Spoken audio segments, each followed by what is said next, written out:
Assalamualaikum warahmatullahi wabarakatuh.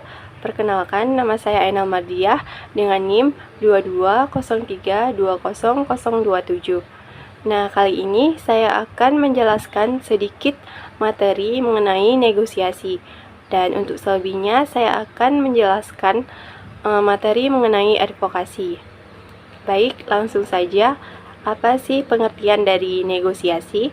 Negosiasi adalah salah satu bentuk komunikasi yang tidak dapat dipisahkan dari kehidupan sehari-hari masyarakat.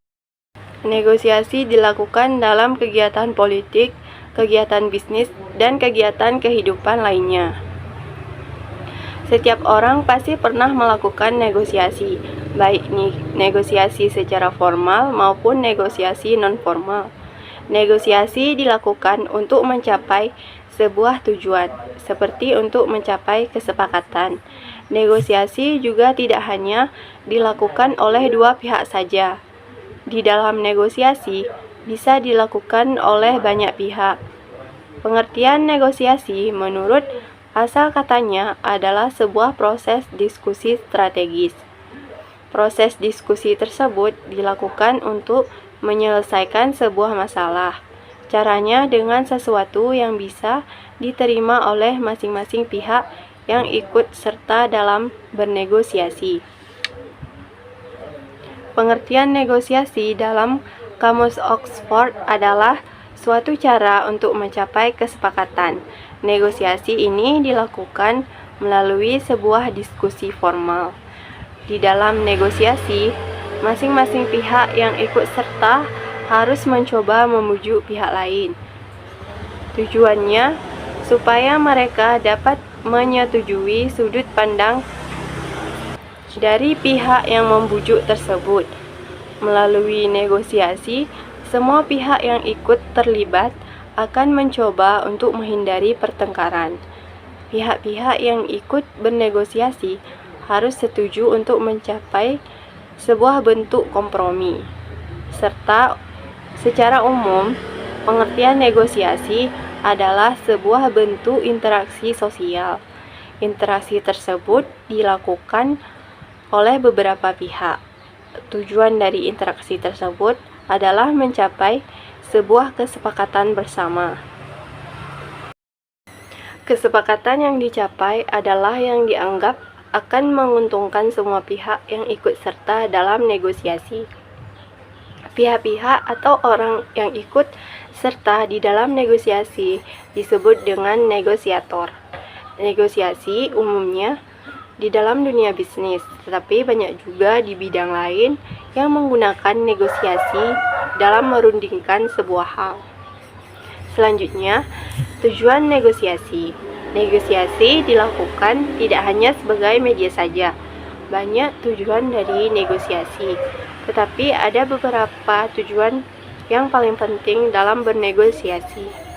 Berikut ini ada 3 tujuan negosiasi yang penting dalam melakukan negosiasi. Yang pertama itu mencapai kesepakatan bersama. Tujuan pertama dari negosiasi adalah untuk mencapai kesepakatan bersama. Dalam mencapai kesepakatan bersama, pihak-pihak yang melakukan negosiasi perlu mengutarakan pendapatnya masing-masing. Kesepakatan bersama tersebut akan dicapai secara maksimal jika semua pihak yang terlibat dalam negosiasi saling terbuka. Selain itu, pihak-pihak yang terlibat di dalam negosiasi harus saling membutuhkan. Terkadang memang pada akhirnya proses dalam mencapai tujuan dari negosiasi memunculkan sebuah konflik. Akan tetapi, jika kesepakatan tersebut sudah menjadi keputusan bersama, maka harus dilakukan. Konflik adalah bagian dari upaya penyelesaian masalah atau sengketa. Di dalam pencapaian kesepakatan bersama, memang akan ada beberapa konflik yang akan muncul. Dalam upaya menyelesaikan konflik di tengah negosiasi, semua pihak harus memiliki kesadaran untuk menyelesaikannya. Untuk mencapai semua tujuan dari kegiatan negosiasi tersebut, pihak-pihak yang terlibat harus mempelajari semua kemungkinan dari masalah ataupun persengketaan yang muncul. Mempelajari keinginan dari pihak lain juga harus dilakukan. Ketika kondisi tersebut dapat terkontrol dengan baik, maka kesepakatan bersama dapat tercapai dengan ketika sesuatu sudah tepat dan dapat mencapai kesepakatan bersama, maka hal yang diperlukan adalah menjaga kepercayaan. Kepercayaan akan menjadi kesepakatan berjalan dengan lancar setelah negosiasi diselesaikan. Adapun tujuan yang kedua yaitu mengurangi konflik dan perbedaan. Di dalam sebuah proses negosiasi, pasti ada sebuah konflik dan perbedaan. Hal tersebut adalah hal biasa yang dapat terjadi. Justru negosiasi adalah upaya dalam penyelesaian konflik dan perbedaan. Mengurangi perbedaan dan konflik adalah salah satu tujuan dari negosiasi. Sebelum negosiasi dilakukan, pihak yang terlibat dalam negosiasi harus saling memahami posisi dari pihak lain. Cobalah untuk memahami keinginan serta permasalahan yang ingin dicapai pihak lain. Selain itu, harus memberikan kepercayaan kepada pihak yang dapat diajak negosiasi. Hal tersebut berguna untuk meredam konflik dan perbedaan yang ada di dalam proses negosiasi. Hindari kalimat atau pembicaraan basa-basi di dalam negosiasi. Katakanlah secara langsung apa saja keinginan dalam melakukan negosiasi. Kalimat ataupun pembicaraan yang basa-basi hanya akan menghalangi tercapainya sebuah kesepakatan, bahkan berpotensi untuk memperbesar terjadinya miskomunikasi dan juga konflik. Para pihak harus memastikan jika ada perbedaan dan juga konflik di dalam negosiasi yang dilakukan berjalan dengan sehat. Meskipun masalah terjadi, harus tetap menjaga norma kesopanan, tidak berat sebelah saja, dan meskipun ada saling kritik, tetapi tetap saling memberikan solusi satu sama lain. Tujuan yang ketiga yaitu saling menguntungkan berbagai pihak. Melakukan negosiasi tidak hanya untuk mencapai sebuah kesepakatan bersama dan mengurangi konflik. Ada hal penting lainnya dari tujuan negosiasi. Tujuan tersebut adalah saling menguntungkan berbagai pihak. Tujuan negosiasi yang sangat penting adalah pihak yang ikut bernegosiasi saling mendapat keuntungan. Saling menguntungkan hanya akan dicapai ketika negosiasi berada pada titik menemukan win-win solution. Untuk mencapainya, kesepakatan bersama dan semua perbedaan harus berada pada genggaman. Hal itu akan membuat rasa kepercayaan saling terbangun. Kerjasama pun dapat mulai dijalankan. Negosiasi pada hakikatnya tidak hanya mencapai sebuah kesepakatan, tetapi melakukan kerjasama yang akan saling menguntungkan semua pihak. Meskipun begitu, tetaplah waspada. Segala kecurangan mungkin saja terjadi. Bukan berarti ingin berprasangka buruk, tetapi dalam melakukan negosiasi harus dilakukan dengan hati, akal, dan juga simpati. Jangan pula berlarut-larut ketika melakukan negosiasi. Hal itu akan menyita banyak tenaga, waktu, serta pikiran yang juga tidak baik.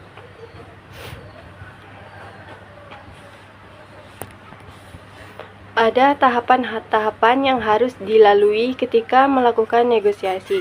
Berikut ini adalah tahapan dalam bernegosiasi. Yang pertama, perencanaan dan juga persiapan. Di tahap pertama, yang harus dilalui adalah perencanaan dan juga persiapan. Proses dalam pengumpulan data akan sangat dibutuhkan. Tujuannya untuk mendukung posisi ketika bernegosiasi. Ketika menyampaikan sebuah argumen dalam mendukung posisi, harus dilakukan dengan bijaksana. Yang kedua, menentukan aturan.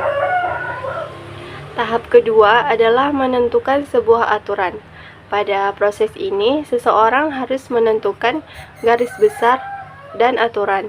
Tujuannya adalah untuk menentukan apa yang akan dinegosiasikan. Dan yang ketiga ada penjelasan. Tahap selanjutnya adalah penjelasan. Nah, pada tahap ini masing-masing pihak harus saling mengutarakan apa yang diinginkannya. Masing-masing pihak dapat memberikan sebuah dokumentasi atau pemaparan secara jelas.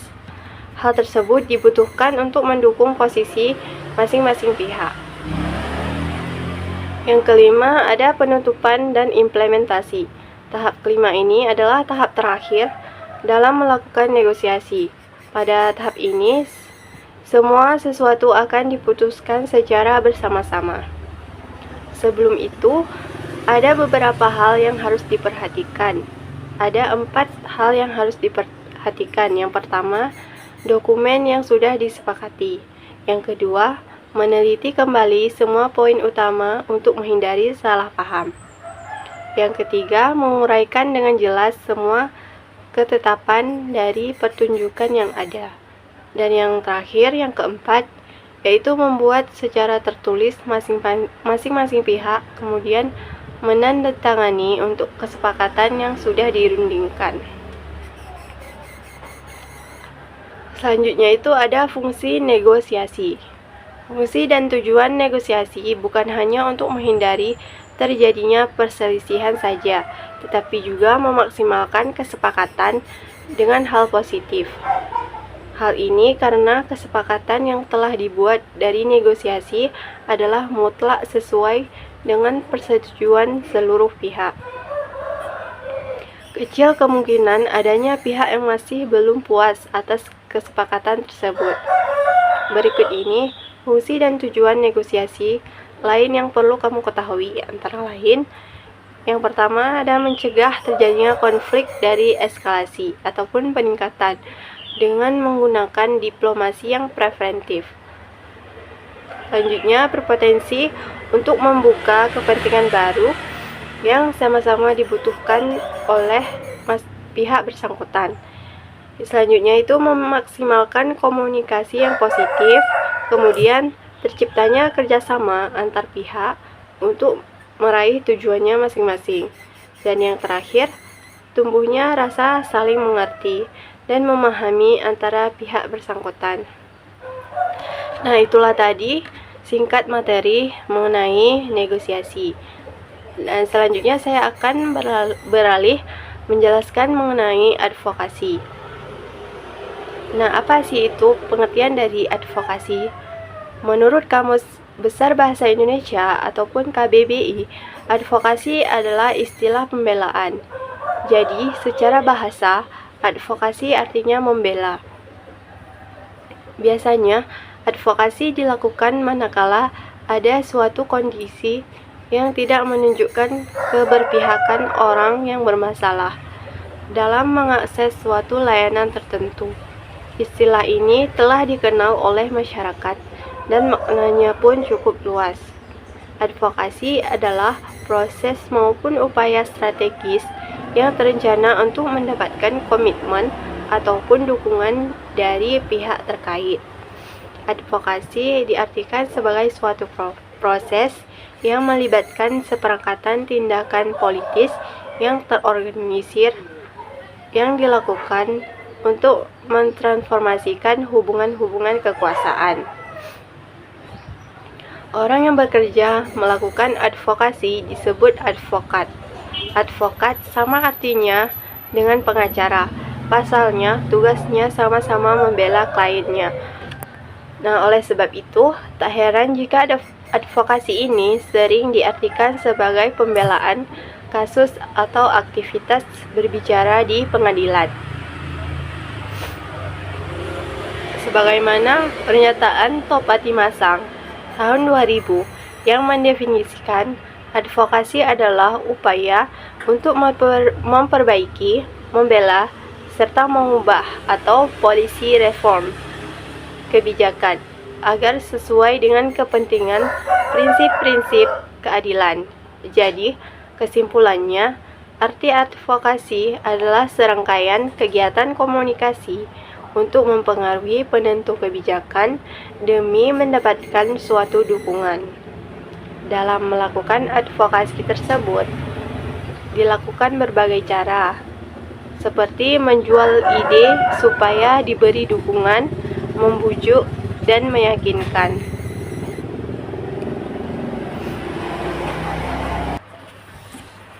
Advokasi merupakan suatu upaya untuk memahami, mengejar tujuan, dan mendukung perubahan sosial. Advokasi pada dasarnya adalah serangkaian tindakan untuk mendukung atau memperjuangkan suatu ide atau tujuan tertentu. Dalam konteks sosial ataupun politik, advokasi seringkali berkaitan dengan menyuarakan kepentingan masyarakat, kelompok tertentu, ataupun isu tertentu. Advokasi merupakan suatu upaya atau tindakan yang bertujuan untuk memperjuangkan suatu gagasan, hak, atau kepentingan dengan cara menyuarakan, memperjuangkan, dan mempengaruhi kebijakan ataupun opini publik.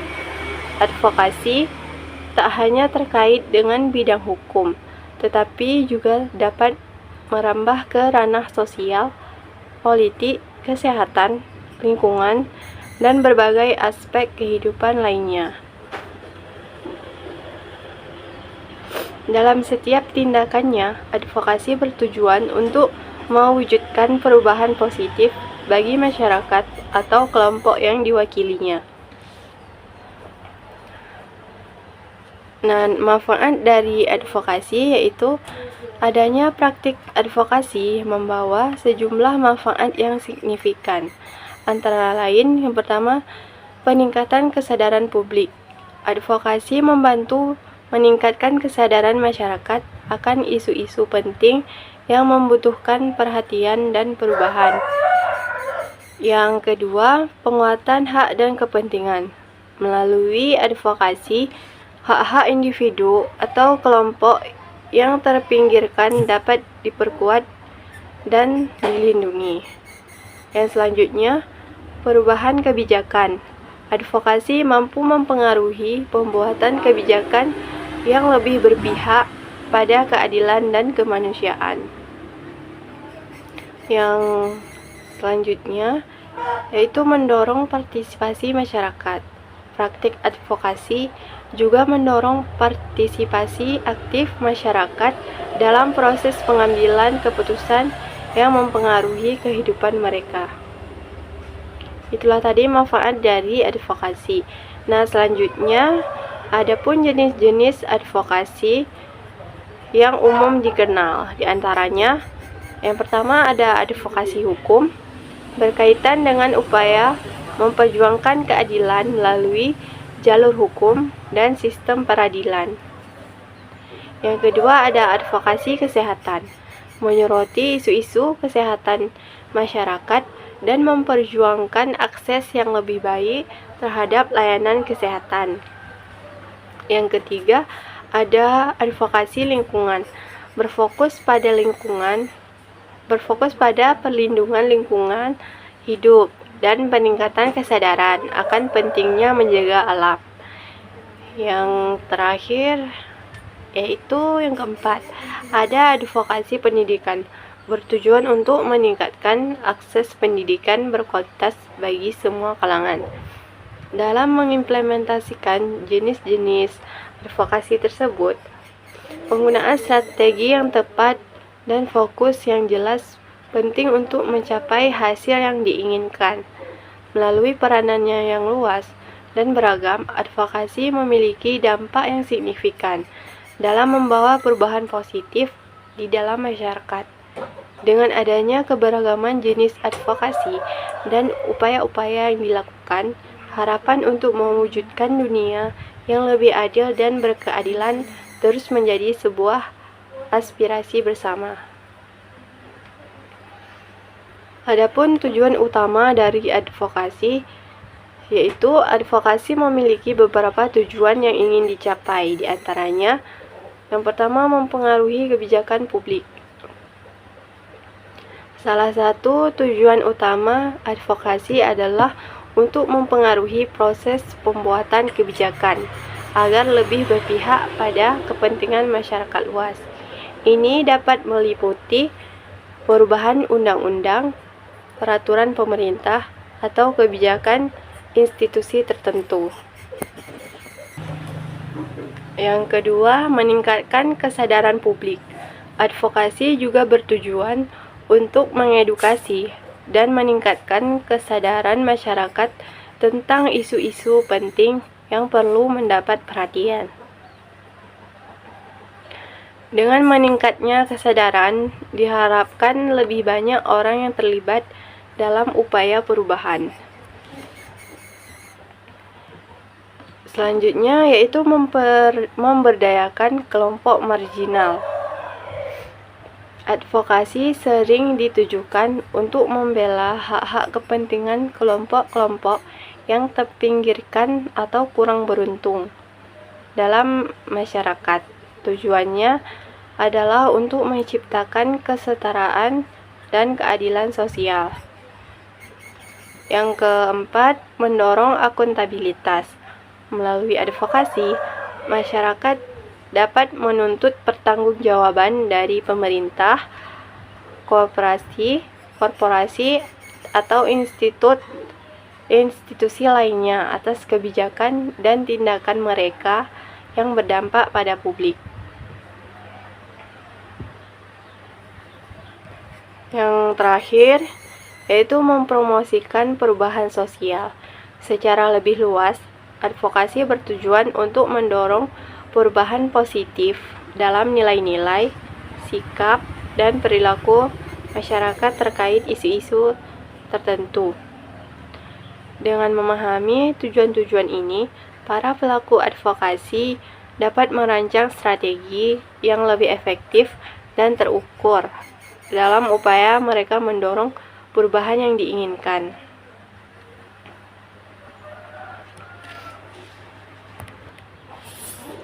Selanjutnya, bagaimana sih langkah-langkah melakukan advokasi yang efektif? Nah, untuk melakukan advokasi yang efektif, diperlukan perencanaan dan strategi yang matang. Berikut adalah langkah-langkah yang perlu diketahui. Yang pertama itu identifikasi masalah. Langkah pertama adalah mengidentifikasi masalah atau isu yang ingin diadvokasi. Lakukan riset mendalam untuk memahami akar permasalahan, dampaknya, dan pihak-pihak yang terlibat. Kemudian, tentukan tujuan. Tetapkan tujuan yang jelas dan terukur dari upaya advokasi Anda. Pastikan tujuan tersebut realistis dan dapat dicapai dalam jangka waktu tertentu. Kemudian, analisis pemangku kepentingan. Identifikasi semua pihak yang terkait dengan isu tersebut, termasuk pembuat kebijakan, kelompok yang berdampak, dan potensial sekutu ataupun lawan. Pahami posisi dan kepentingan masing-masing pihak. Selanjutnya, kumpulkan data dan juga bukti. Kumpulkan data, fakta, dan bukti yang kuat untuk mendukung argumen Anda. Ini bisa termasuk hasil penelitian, testimoni, ataupun studi kasus. Selanjutnya, bangun koalisi. Cari dan bangun kerjasama dengan individu atau organisasi lain yang memiliki tujuan serupa. Koalisi yang kuat dapat meningkatkan kredibilitas dan dampak advokasi Anda. Selanjutnya itu rumuskan pesan kunci. Kembangkan pesan-pesan kunci yang jelas, ringkas, dan persuasif. Sesuaikan pesan Anda dengan audien yang dituju. Kemudian pilih strategi dan juga taktik. Tentukan strategi dan taktik yang paling efektif untuk mencapai tujuan Anda. Ini bisa meliputi lobby, kampanye media, aksi massa, atau pendekatan lainnya. Kemudian implementasi. Laksanakan rencana advokasi Anda secara sistematis. Pastikan semua anggota tim memahami peran dan tanggung jawab mereka. Kemudian, lakukan monitoring dan juga evaluasi. Pantau perkembangan advokasi Anda secara berkala. Evaluasi efektivitas strategi yang digunakan dan lakukan penyesuaian jika diperlukan. Selanjutnya, tindak lanjut. Setelah tujuan tercapai, lakukan tindak lanjut untuk memastikan implementasi yang efektif. Jika belum berhasil, evaluasi kembali strategi dan rencanakan langkah selanjutnya. Dengan mengikuti langkah-langkah ini, Anda dapat meningkatkan peluang keberhasilan dalam upaya advokasi yang dilakukan. Ingatlah bahwa advokasi seringkali merupakan proses jangka panjang yang membutuhkan kesabaran dan juga ketekunan. Selanjutnya ada penerapan advokasi dalam berbagai bidang. Advokasi dapat diterapkan dalam berbagai bidang kehidupan untuk mendorong perubahan positif. Berikut adalah beberapa contoh penerapan advokasi di berbagai sektor. Yang pertama, advokasi di bidang kesehatan. Di sektor kesehatan, advokasi sering dilakukan untuk meningkatkan akses terhadap layanan kesehatan, mendorong kebijakan kesehatan yang lebih baik, atau meningkatkan kesadaran tentang isu-isu kesehatan tertentu. Contohnya termasuk kampanye atau akses obat yang terjangkau, advokasi untuk hak-hak pasien, atau upaya meningkatkan anggaran kesehatan nasional.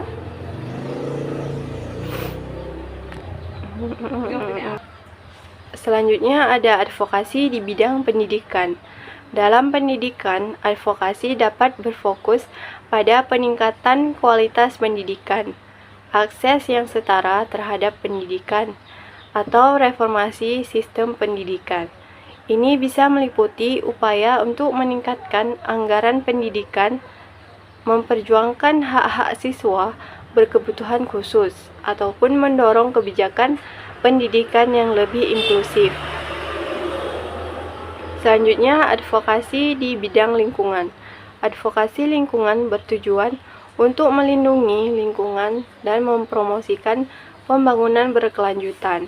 Contohnya termasuk kampanye melawan deforestasi.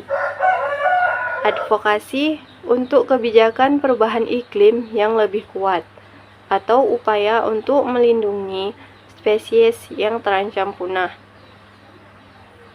Kemudian advokasi di bidang hak asasi manusia. Advokasi HAM berfokus pada perlindungan dan promosi hak-hak dasar manusia. Ini bisa meliputi kampanye melawan diskriminasi, advokasi untuk kebebasan berekspresi, atau upaya untuk menghentikan pelanggaran HAM di berbagai negara. Kemudian, advokasi di bidang ekonomi. Dalam konteks ekonomi, advokasi dapat dilakukan untuk mendorong kebijakan ekonomi yang lebih adil, melindungi hak-hak pekerja, atau mempromosikan pembangunan ekonomi yang inklusif. Contohnya termasuk kampanye untuk upah yang layak, advokasi untuk regulasi bisnis yang lebih baik, atau upaya untuk mengurangi kesenjangan ekonomi. Penerapan advokasi di berbagai bidang ini menunjukkan betapa luasnya cakupan dan potensi dampak dari kegiatan advokasi.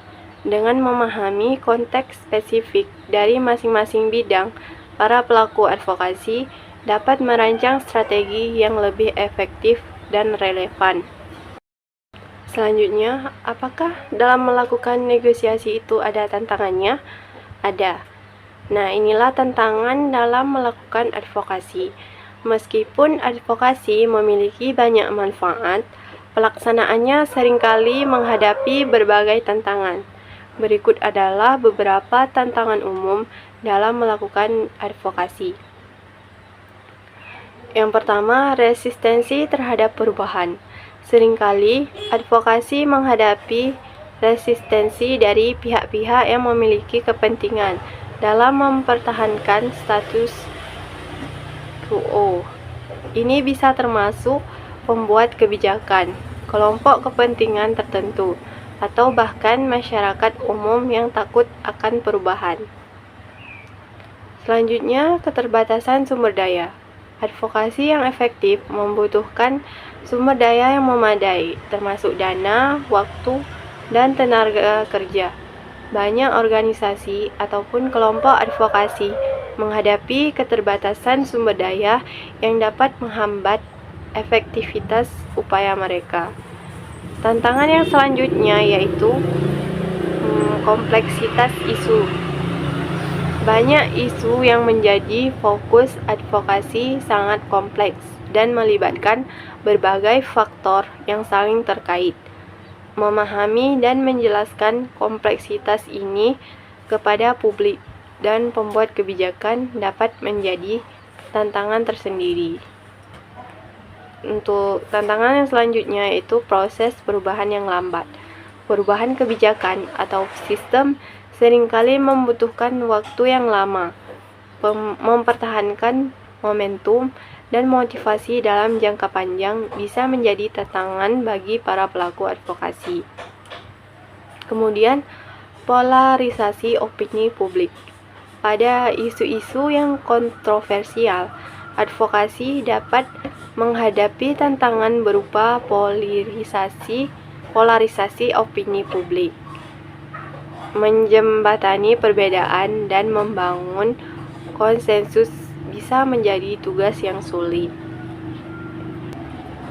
Menghadapi tantangan-tantangan ini membutuhkan strategi yang cermat, kesabaran, dan kemampuan untuk beradaptasi.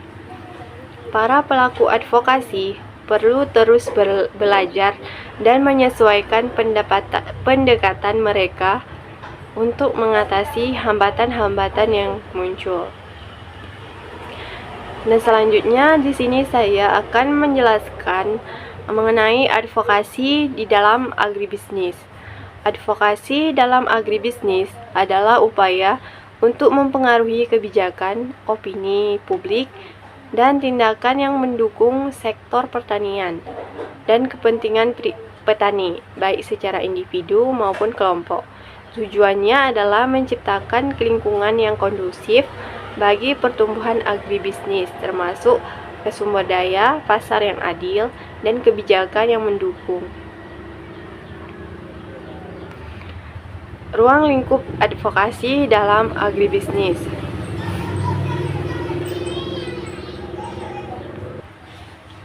Yang pertama, advokasi kebijakan melibatkan upaya mempengaruhi pembuat kebijakan untuk menciptakan regulasi yang mendukung agribisnis seperti subsidi intensif ataupun perlindungan harga.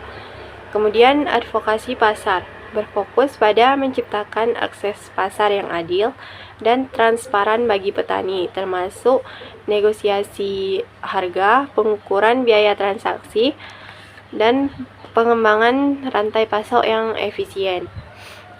Selanjutnya ada advokasi pemasaran, meningkatkan kesadaran konsumen tentang produk pertanian lokal dan produk-produk yang dihasilkan secara berkelanjutan. Kemudian ada advokasi teknologi dan juga inovasi, mendorong adopsi teknologi pertanian modern dan praktik pertanian berkelanjutan seperti pertanian organik atau pertanian presisi. Yang terakhir, advokasi sosial, membangun dukungan masyarakat untuk pertanian, termasuk pemahaman tentang pentingnya sektor pertanian bagi ketahanan pangan dan ekonomi lokal.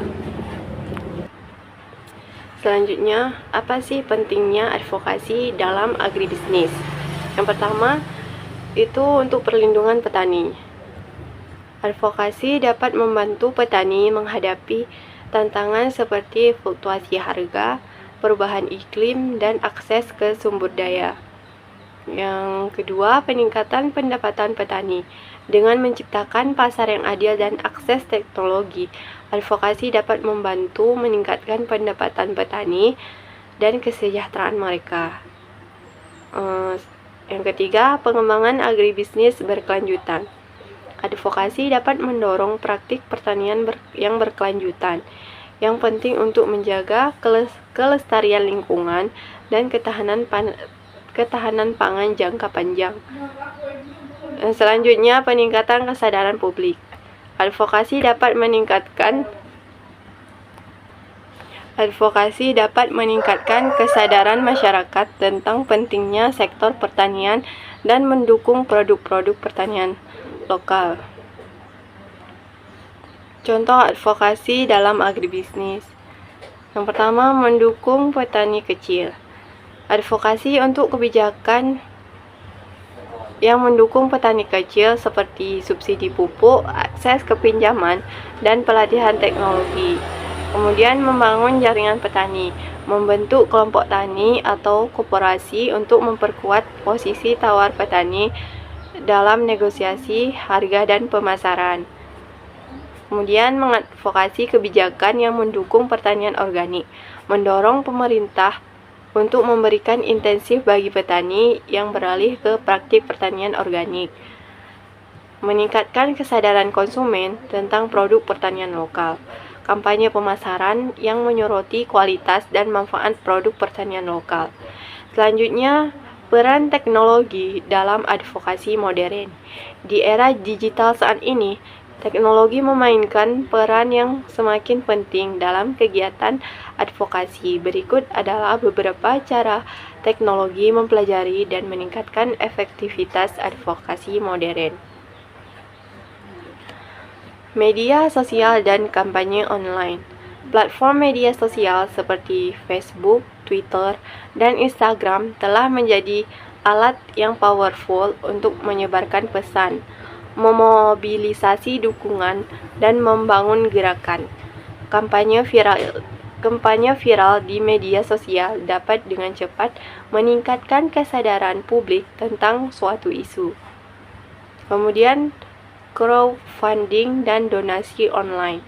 Teknologi crowdfunding memungkinkan organisasi advokasi untuk mengumpulkan dana secara lebih efisien untuk mendukung mereka. Ini membuka peluang bagi inisiatif advokasi skala kecil untuk mendapatkan pendanaan yang diperlukan. Kemudian, petisi online. Platform petisi online memudahkan pengumpulan dukungan publik untuk berbagai isu. Petisi online dengan cepat mendapatkan ribuan tanda tangan yang menarik perhatian pembuat kebijakan. Kemudian, analisis data. Teknologi big data dan analitik memungkinkan organisasi advokasi untuk lebih memahami tren opini publik, mengidentifikasi pendukung potensial, dan merancang strategi yang lebih efektif berdasarkan data. Selanjutnya ada aplikasi mobile.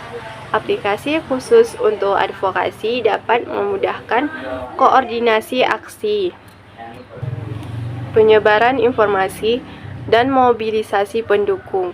Beberapa aplikasi bahkan memungkinkan pengguna untuk langsung menghubungi perwakilan pemerintah mereka.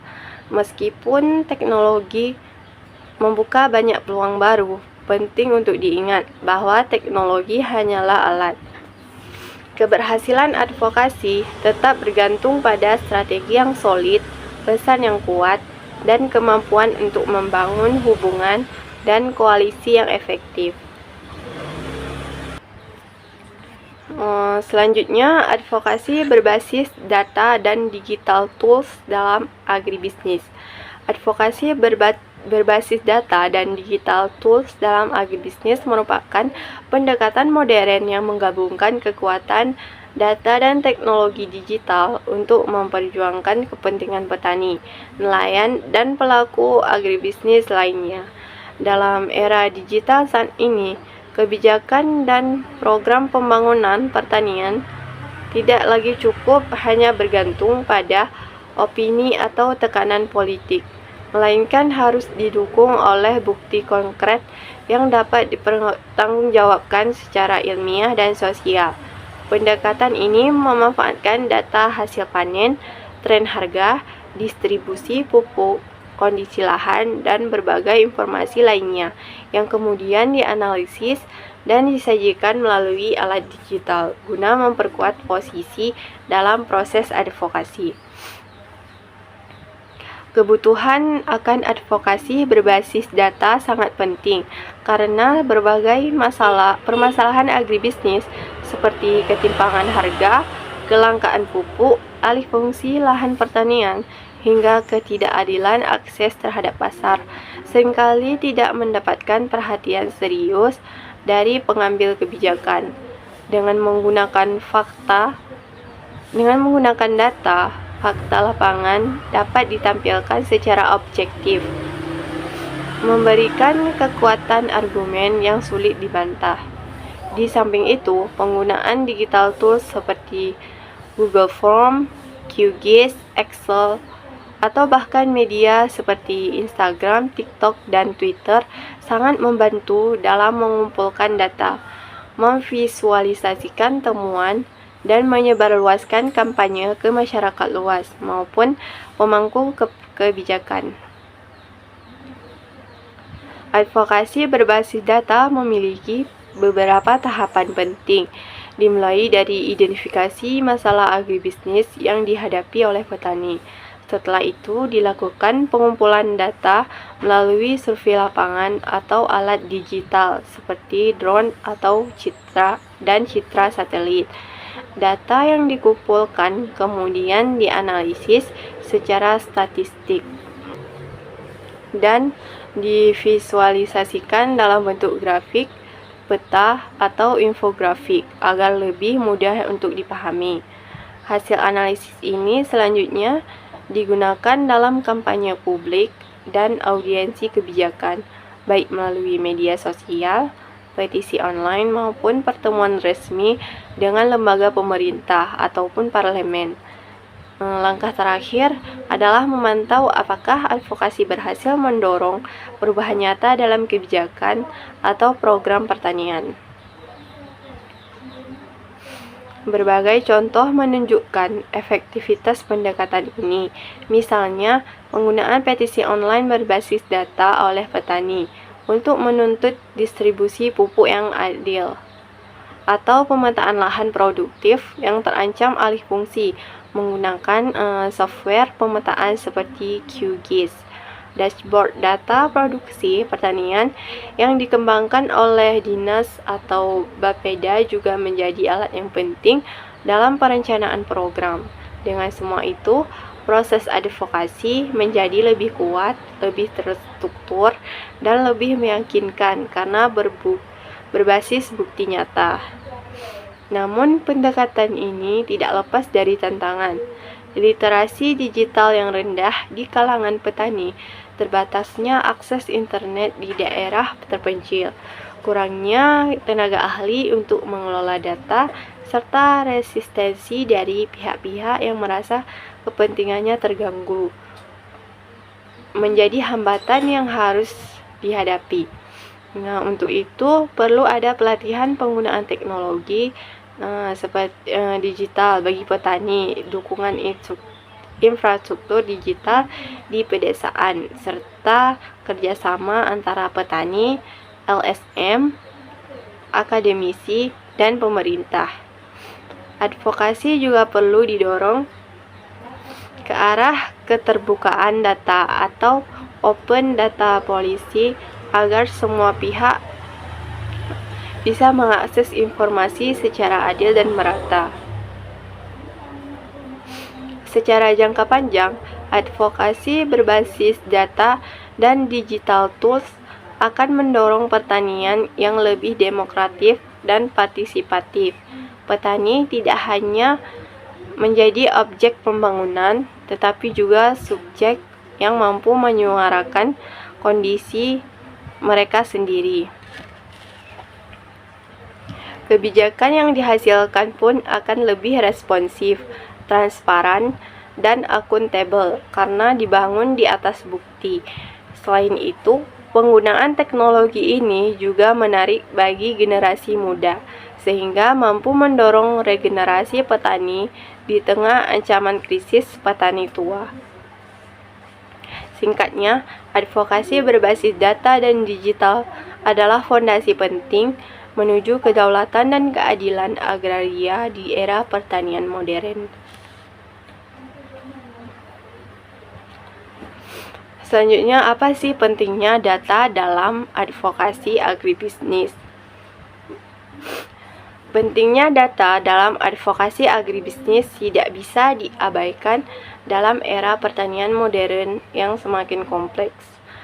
Advokasi agribisnis adalah usaha untuk memperjuangkan kepentingan petani, nelayan, peternak, dan pelaku usaha tani lainnya agar memperoleh perlindungan, keadilan, serta perhatian dalam kebijakan dan program pembangunan.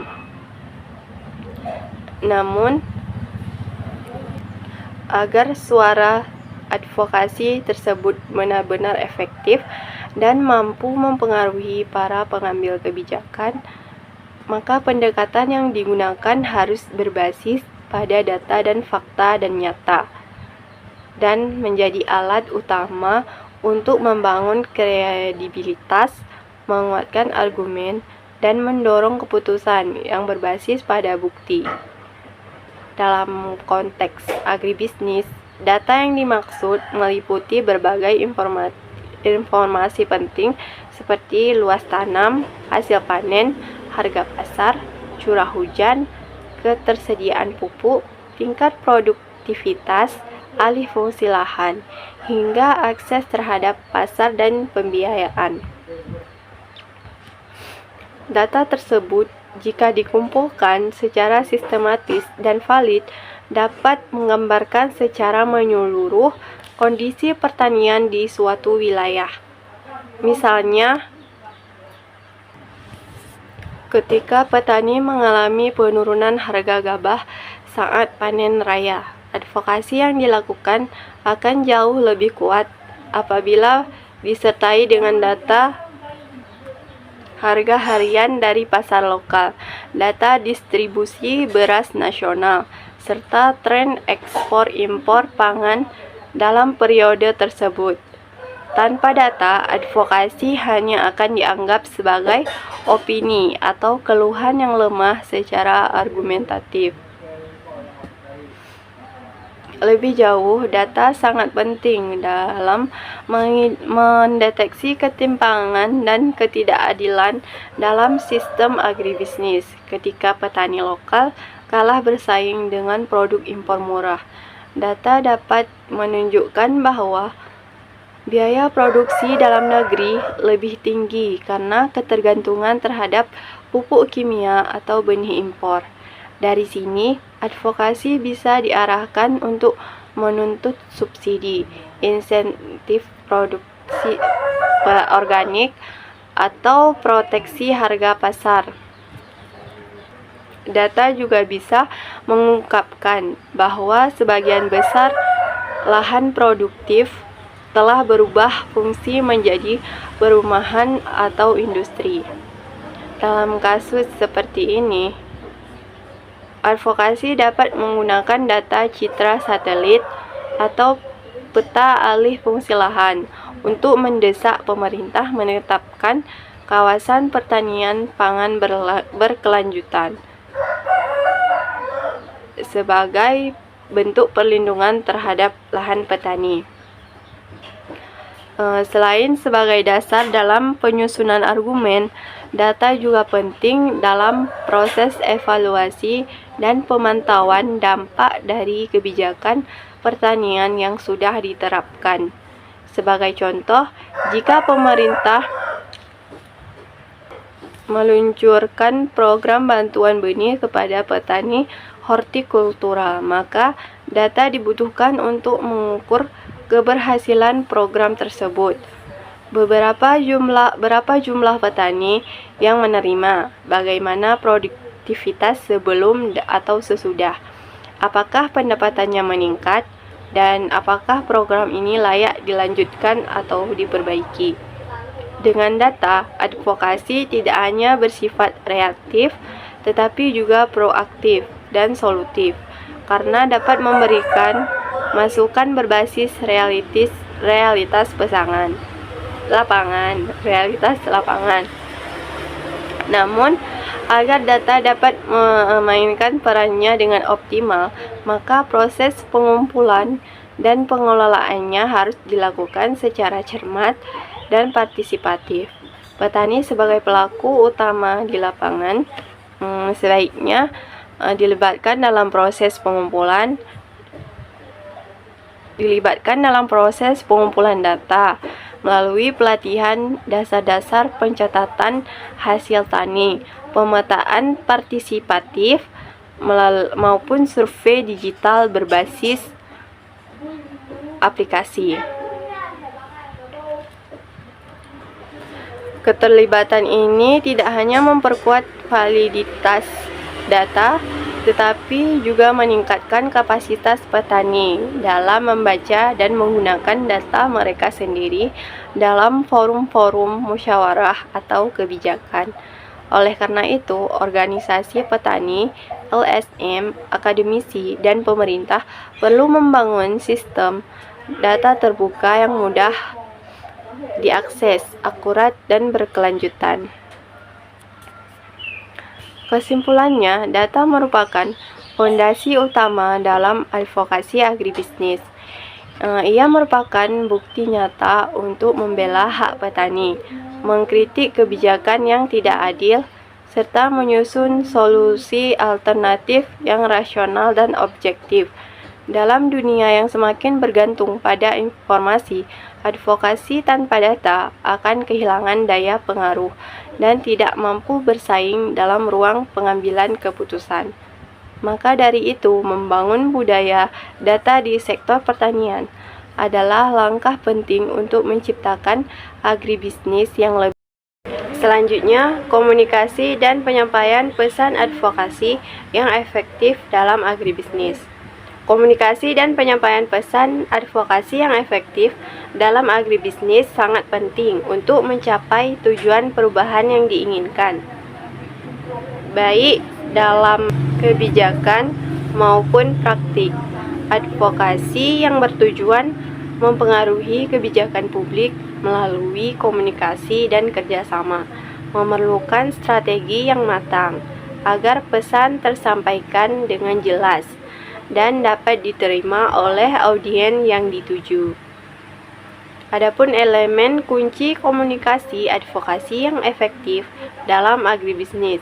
Yang pertama, yaitu pemahaman audiens, mengidentifikasi target audiens, misalnya petani, pembuat kebijakan, dan konsumen, dan memahami kebutuhan, nilai, dan kekhawatiran mereka. Menyesuaikan pesan dan gaya komunikasi agar sesuai dengan karakteristik audiens. Yang kedua, pesan yang jelas dan ringkas. Mengembangkan pesan utama yang mudah dipahami dan diingat. Menghindari jargon teknis dan menggunakan bahasa yang sederhana serta mudah dimengerti. Menggunakan cerita, contoh kasus, dan data pendukung untuk memperkuat pesan. Yang ketiga, pilihan media yang tepat. Memanfaatkan berbagai saluran komunikasi termasuk media sosial, media massa, pertemuan langsung, dan publikasi. Memilih media yang paling efektif untuk menjangkau target audiens. Menggunakan komunikasi visual seperti gambar, video, dan infografis untuk menyampaikan informasi yang kompleks. Yang keempat, strategi komunikasi yang konsisten. Menyampaikan pesan secara berulang-ulang melalui berbagai saluran. Memastikan pesan secara berulang-ulang memastikan pesan yang disampaikan konsisten dengan nilai-nilai yang diadvokasi, membangun narasi yang kuat dan menarik untuk menjaga perhatian audiens. Yang kelima, keterlibatan pemangku kepentingan, melibatkan berbagai pihak yang berkepentingan dalam proses advokasi, menciptakan ruang dialog dan diskusi untuk mendapatkan masukan dan dukungan, membangun kemitraan dengan organisasi lain yang memiliki tujuan serupa. Yang keenam, evaluasi dan penyesuaian, melakukan evaluasi secara berkala untuk mengukur efektivitas komunikasi dan strategi advokasi, melakukan penyesuaian strategi berdasarkan hasil evaluasi. Contoh penerapannya yaitu yang pertama, advokasi untuk pertanian berkelanjutan, menggunakan cerita sukses petani yang menerapkan praktik pertanian berkelanjutan untuk menginspirasi petani lain, serta menggunakan data dan penelitian untuk menunjukkan manfaat lingkungan dan ekonomi. Selanjutnya, advokasi untuk akses pasar, menggunakan media sosial dan pertemuan langsung dengan pelaku bisnis untuk menyampaikan informasi tentang peluang pasar baru dan membantu petani terhubung dengan konsumen. Advokasi untuk kebijakan pertanian, berdialog dengan pembuat kebijakan menggunakan data dan fakta untuk mendukung usulan kebijakan yang menguntungkan petani dan melibatkan petani dalam proses pengambilan keputusan. Dengan menerapkan strategi komunikasi dan advokasi yang efektif, pelaku agribisnis dapat memperjuangkan kepentingan mereka, mendorong perubahan positif, dan mencapai tujuan yang lebih luas untuk membangun sektor pertanian yang berkelanjutan dan sejahtera. Selanjutnya itu ada etika dalam advokasi. Dalam melakukan advokasi, penting untuk menjunjung tinggi prinsip-prinsip etika.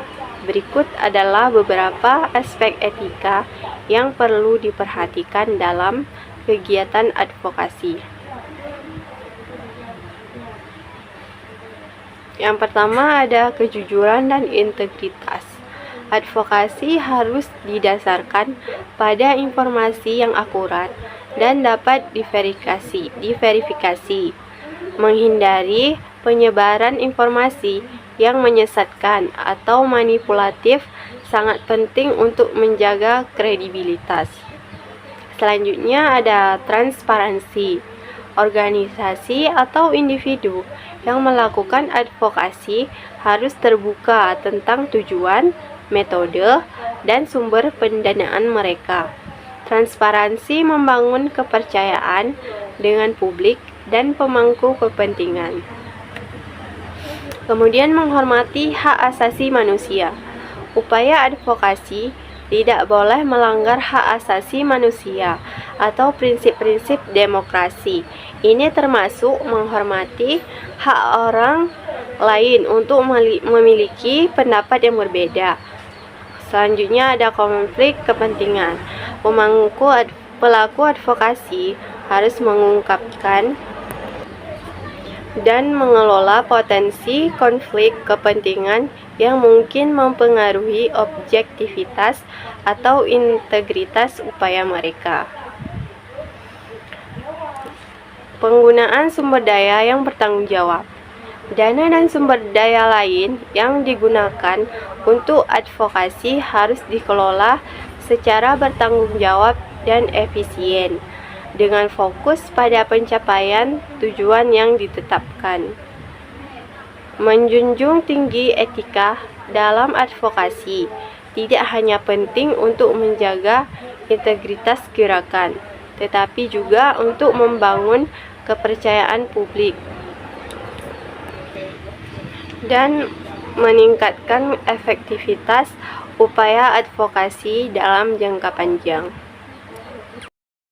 Jadi untuk kesimpulannya yaitu advokasi merupakan alat yang kuat untuk mendorong perubahan positif dalam masyarakat. Dari pengertian dasarnya sebagai upaya terencana untuk mempengaruhi kebijakan hingga penerapannya yang luas di berbagai bidang kehidupan. Advokasi telah terbukti menjadi komponen penting dalam proses demokrasi dan pembangunan sosial. Penting untuk diingat bahwa advokasi yang efektif membutuhkan lebih dari sekadar passion untuk suatu isu. Diperlukan perencanaan yang matang, strategi yang cermat, dan komitmen jangka panjang. Selain itu, menjunjung tinggi prinsip-prinsip etika dalam advokasi sangat penting untuk membangun kredibilitas dan kepercayaan publik. Nah, itulah tadi materi mengenai negosiasi dan advokasi bisnis. Cukup sekian dari saya akhiri. Assalamualaikum warahmatullahi wabarakatuh.